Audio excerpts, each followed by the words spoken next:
సుమన్ టీవీలో మీ business promotions కోసం ఈ కింది నెంబర్ను సంప్రదించగలరు.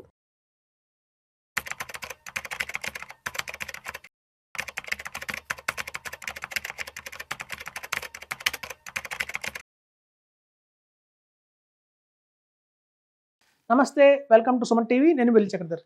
చాలామంది మా దగ్గరకు వచ్చే యంగ్స్టర్స్ ఉంటారండి. వాళ్ళు ఒక 25 ఇయర్స్ ఏజ్, 30 ఇయర్స్ ఏజ్ వాళ్ళు వస్తారు. సో వాళ్ళు జనరల్గా మాకు ఒక మంచి పెన్షన్ ప్లాన్ చెప్పండి అంటారు. సాధారణంగా మనకి పెన్షన్ ప్లాన్స్ అనేవి మనకి ఇన్సూరెన్స్ నుంచి ప్రొవైడ్ అవుతుంది. కానీ మనకి మ్యూచువల్ ఫండ్స్లో కూడా మనం చాలా చక్కగా ఒక ఫ్రేమ్ చేసుకోవచ్చు అండి. ఒక మంచి పెన్షన్ ప్లాన్ అది ఎస్ఐపి అండ్ ఎస్డబ్ల్యూపి కాంబినేషన్లో తీసుకోవచ్చు. సో ఎంత అమౌంట్ ఇన్వెస్ట్మెంట్ చేస్తే మనకి ఎంత వస్తుంది పెన్షన్ అనేది మనకి ఒక ఎగ్జాంపుల్ చెప్తాను మీకు నేను. సపోజ్ ఇక్కడ చూడండి, మనం 25,000 రూపీస్ ఎస్ఐపి కనుక 8 ఇయర్స్ కనుక మీరు వేస్తే, కేవలం 8 ఇయర్స్. సపోజ్ చూడండి, ఒక 42 ఇయర్స్ అతను మా దగ్గరకు వచ్చారు. అన్నం నేను ఒక దగ్గర ఒక 50 ఇయర్స్ నుంచి రిటైర్ అయిపోదాం అనుకుంటున్నాను అన్నారు. పోనీ 52 ఇయర్స్ మన దగ్గర అతను వచ్చారు. 6 ఇయర్స్ రిటైర్ అవుదాం అనుకుంటున్నారు. కేవలం 8 ఇయర్స్ మాత్రమే అతని దగ్గర మనకు టైం ఉందనుకున్నాం క్లయింట్ దగ్గర. సో వాళ్ళకి మేము సజెస్ట్ చేసేది ఏంటంటే, మీరు ఎంతైతే ఎస్ఐపి వేస్తారు అమౌంట్, సేమ్ అమౌంట్ మీకు 9th ఇయర్ నుంచి పెన్షన్ లాగా తీసుకోమని చెప్తాం. సో మనం 8 ఇయర్స్ కనుక ఏదన్నా ఎస్ఐపి వేస్తే 9th ఇయర్ నుంచి మనం ఎంత అమౌంట్ ఎస్ఐపి వేసామో సేమ్ అదే అమౌంట్ని మనం తీసుకోవచ్చు అండి. లైఫ్ టైం దాకా తీసుకోవచ్చు. తర్వాత కార్పస్ అనేవి మన నెక్స్ట్ జనరేషన్కి వెళ్తాయి. సో ఇక్కడ చూడండి, మనం 25K తీసుకున్నాం కాబట్టి 25K మనకి పెన్షన్ లాగా వచ్చింది. అదే మీరు 1 lakh ఎస్ఐపి వేస్తే మీకు 1 lakh 9th ఇయర్ నుంచి కూడా మనం ఎవ్రీ మంత్ 1 lakh లాగా మనం ఎస్డబ్ల్యూపీ ద్వారా తీసుకోవచ్చు. ఇక్కడ చూడండి, అట్లాగే మనం 25K కనుక ఎస్ఐపి 12 ఇయర్స్ వేస్తే, ఇన్స్టెడ్ ఆఫ్ 8 ఇయర్స్ మనం 12 ఇయర్స్ వేస్తే మనకు డబల్ ద అమౌంట్ వస్తుందండి. ఇక్కడ చూడండి, మనం 25K వేసాము కానీ రిటర్న్ మాత్రం మనం 50K తీసుకుంటున్నాం. అంటే పెన్షన్ రూపంలో మనం 50K పొందుతున్నాము. ఎప్పటి నుంచి అంటే 13th ఇయర్ నుంచి పొందుతున్నాం. సో ఇక్కడ చూస్తే మీరు 1 lakh పెడితే 2 lakhs. సో మనం ఎంతైతే అమౌంట్ ఎస్ఐపి వేస్తామో 12 ఇయర్స్ కనుక మీరు ఖచ్చితంగా ఎస్ఐపి వేస్తే 13th ఇయర్ నుంచి మీకు డబల్ ద అమౌంట్ అయితే మీకు పెన్షన్ రావడంలో జరుగుతుంది లైఫ్ టైము. తర్వాత ఒక హ్యూజ్ కార్పస్ అనేది మన నెక్స్ట్ జనరేషన్కి అయితే వెళ్తుంది. సో ఇలాగే మనకి 25K ఎస్ఐపి కనుక 15 ఇయర్స్ కనుక ఎవరైతే ఇన్వెస్ట్మెంట్ చేస్తారో, ఇంకో 3 ఇయర్స్ అడిషనల్గా చేస్తారో వాళ్ళకి 3 times ఆఫ్ ద అమౌంట్ అండి. అంటే 75 lakhs దాకా కూడా, 75,000 రూపీస్ దాకా కూడా వాళ్ళకి పెన్షన్ అనేది వస్తుంది 16th ఇయర్ నుంచి. సో 16th ఇయర్ నుంచి వాళ్ళు 3 times ఆఫ్ ద అమౌంట్ తీసుకోవచ్చు, ఎస్ఐపి అమౌంట్. సపోజ్ ఇక్కడ 1 lakh పెట్టారనుకోండి, 15 ఇయర్స్కి 3 lakhs పెన్షన్ తీసుకోవచ్చు 16th ఇయర్ నుంచి.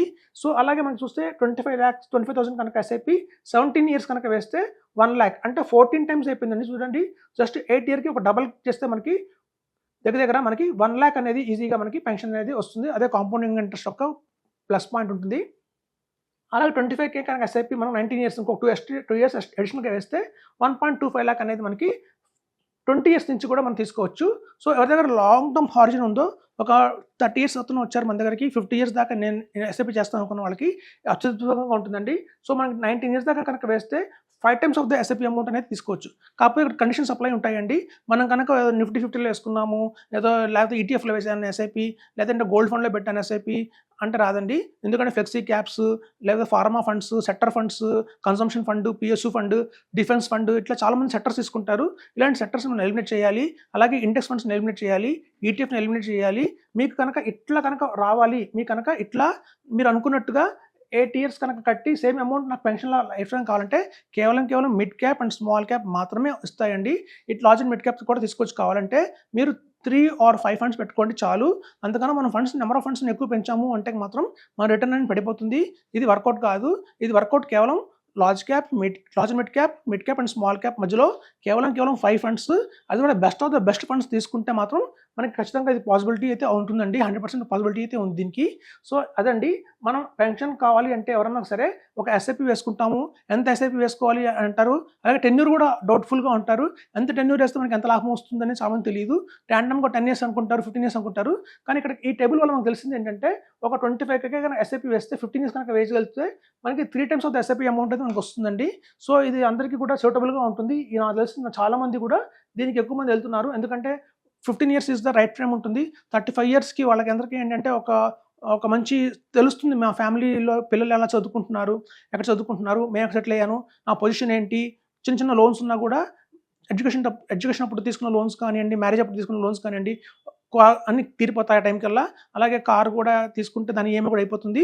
సో 35 ఇయర్స్ నుంచి 45 ఇయర్స్ మధ్యలో ఎవరైతే ఉంటారో వాళ్ళ దగ్గర కొంచెం అమౌంట్ ఎక్కువ చూస్తున్నాం మేము ఇన్వెస్ట్ చేయడానికి, సేవ్ చేయడానికి. సో ఆ ఏజ్ గ్రూప్ వాళ్ళకి చాలా బాగుంటుందండి. మీరు కనుక 15 ఇయర్స్ హారిజన్ ఉంది అంటే మాత్రం మనం 75 తీసుకోవచ్చు 16th ఇయర్ నుంచి ఫర్ లైఫ్ టైము. అలాగే ఏదైతే కార్పస్ అయితే ఉంటుందో అది మన నెక్స్ట్ జనరేషన్ పాస్ అవుతుంది. సో ఉన్న అన్నింటిలోకి కన్నా చూస్తే మనకి కంపేర్ టు మనకు చూస్తే మనకు ఇన్సూరెన్స్ ఇలా తీసుకున్న పెన్షన్ ప్లాన్ కంటే కూడా ఇట్లా మనం సొంతంగా పెన్షన్ ప్లాన్ మనం డిజైన్ చేసుకోవచ్చండి. సో మనం కనుక ఇది టేబుల్ అర్థం చేసుకుంటే మీకు ఈజీగా ఉంటుంది. సో ఫర్దర్గా నేను చెప్తున్నానండి, ఎట్లాంటి సెక్టర్ ఫండ్స్లో కానివ్వండి, ఇండెక్స్ ఫండ్స్లో కానివ్వండి, గోల్డ్ ఫండ్, సిల్వర్ ఇట్లాంటి కమోడిటీస్ కానీ అలాంటి వాటికి వెళ్ళకండి. కేవలం లార్జ్ మిడ్ క్యాప్ కూడా తీసుకోకండి. సో కేవలం mid cap and small cap మీద కాన్సన్ట్రేషన్ చేస్తే మాత్రమే మనకి ఈ రిటర్న్స్ వచ్చే అవకాశం అయితే ఉంటుంది. సో ఇందులో ఏంటంటే మనకి టాక్సేషన్ ఎలా వస్తుంది అంటారు. ఇప్పుడు చూడండి, మనం ఎప్పుడైతే ఎస్ఐపి రూపంలో చాలామంది అనుకునేది ఏంటంటే, సార్ మేము ఎస్ఐపి అయితే వేస్తాము ఒక లాంగ్ టర్మ్లో, నాకు ఎప్పుడైతే ఒక హ్యూజ్ కార్పస్ అనేది మిగిలి వచ్చిందో దాన్ని తీసుకుని మళ్ళీ మేము హైబ్రిడ్ ఫండ్స్లో ఇన్వెస్ట్మెంట్ చేసి అక్కడి నుంచి పెన్షన్ తీసుకుంటాము అంటారు. అలా చేయకండి. ఎప్పుడైతే మీ వాల్యూమ్ పెరిగిందో ఆ వాల్యూమ్లో నుంచి అప్పటి నుంచి మీరు సిస్టమేటిక్ పెట్టండి. సపోజ్ ఫర్ ఎగ్జాంపుల్ మీరు 5 ఫండ్స్ తీసుకున్నారు, ఒక large and mid cap fund తీసుకున్నారు, అలాగే 2 స్మాల్ క్యాప్ తీసుకున్నారు, 2 మిడ్ క్యాప్ తీసుకున్నారు. ఎప్పుడైతే మనం పురాంగా 8 ఇయర్స్ కానివ్వండి, 12 ఇయర్స్ కానివ్వండి, 50 ఇయర్స్ కానివ్వండి వేసుంటేవో ఆ ఫండ్స్లో నుంచి మళ్ళీ మీరు ఎస్డబ్ల్యూపీ పెట్టండి. అప్పుడు మీకు long term capital gain tax కూడా పెద్దగా పడదు. 1,25,000 దాకా మీకు ఎగ్జామ్షన్ కూడా దొరుకుతుంది. సో ఆ బ్యాలెన్స్ అమౌంట్ మీదే ఉంటుంది మనకి. ఎట్లాగో మనం ఎస్ఐపి చేసి అక్కడి నుంచి ఎస్ఐపి ఆపేస్తాం కాబట్టి మీకు ఆఫ్టర్ 1 ఇయర్ చెప్తున్నాము. అందుకే చూస్తే మనకి 8 ఇయర్స్ దాకా ఎస్ఐపి వేయండి, 9th ఇయర్ నుంచి తీసుకోమని చెప్తున్నాము. అలాగే 12 ఇయర్స్ చేసి 13th నుంచి తీసుకోమని చెప్తున్నాము. కాబట్టి ఆ చివరి ఇన్స్టాల్మెంట్స్ కూడా మనకి షార్ట్ టర్మ్ అనేది పోతుంది. కేవలం లాంగ్ టర్మ్ క్యాపిటల్ ట్యాక్స్ మాత్రమే ఉంటుంది. లాంగ్ టర్మ్ క్యాపిటల్ ట్యాక్స్ మీకు తెలుసు 1,25,000 దాకా మనకి ఎగ్జామ్షన్ ఉంది. ఆ పైన మనం తీసుకున్న ఏదైతే ఆ ఇయర్ తీసుకున్న అమౌంట్ ఉంటుందో దాని మీద మాత్రం మనం 12.5% కట్టాల్సి ఉంటుంది. సో ఇదండి, అలా ప్లాన్ చేసుకుంటే మీకు ట్యాక్స్ ఎఫిషియెంట్ కూడా ఉండదు. మీరు తీసుకున్న ఫండ్స్లో ఎలాంటి తీసుకోవాలంటే ఒక లాంగ్ టర్మ్ ఒక 20-30 ఇయర్స్ దాకా కూడా స్ట్రాంగ్గా ఉండే ఫండ్స్ తీసుకుంటే మాత్రం మీకు ఎటువంటి ప్రాబ్లం ఉండదు. అదండి, మనం తీసుకున్న ఫండ్స్ బట్టే ఉంటుంది తప్ప మనం అన్నెసరీగా చాలా ఫండ్స్ యాడ్ చేస్తారు, మా దగ్గర తీసుకొస్తారు పోర్ట్ఫోలియోని. అందులో రకరకాల ఫండ్స్ ఉంటాయి, హైబ్రిడ్ ఫండ్స్ ఉంటాయి. చూడండి, ఎప్పుడైనా సరే wealth accumulation part, wealth preservation part అని 2 రకాలు ఉంటాయి. వెల్త్ అక్యుములేషన్ పార్ట్ అంటే మనం ఎప్పుడైతే ఎస్ఐపి వేసుకుంటూ వెళ్తామో, ఒక లాంగ్ టర్మ్ గోల్ పెట్టుకుంటామో, మనకు 1 crore కావాలి, 2 crores కావాలి అని గోల్ అయితే ఉంటుందో అట్లాంటి వాళ్ళు వెల్త్ అక్యుములేషన్ పార్ట్లో ఉంటారు. సో వెల్త్ అక్యుములేషన్ పార్ట్లో ఉన్నప్పుడు మనం ఎప్పుడు కూడా హైబ్రిడ్ ఫండ్స్కి వెళ్ళకండి, అలాగే డెట్ ఫండ్స్కి వెళ్ళకండి, అలాగే మల్టీ అసెట్ ఫండ్కి వెళ్ళకండి. సో ఇట్లాంటి ఫండ్స్ని అలవాట్ చేయండి.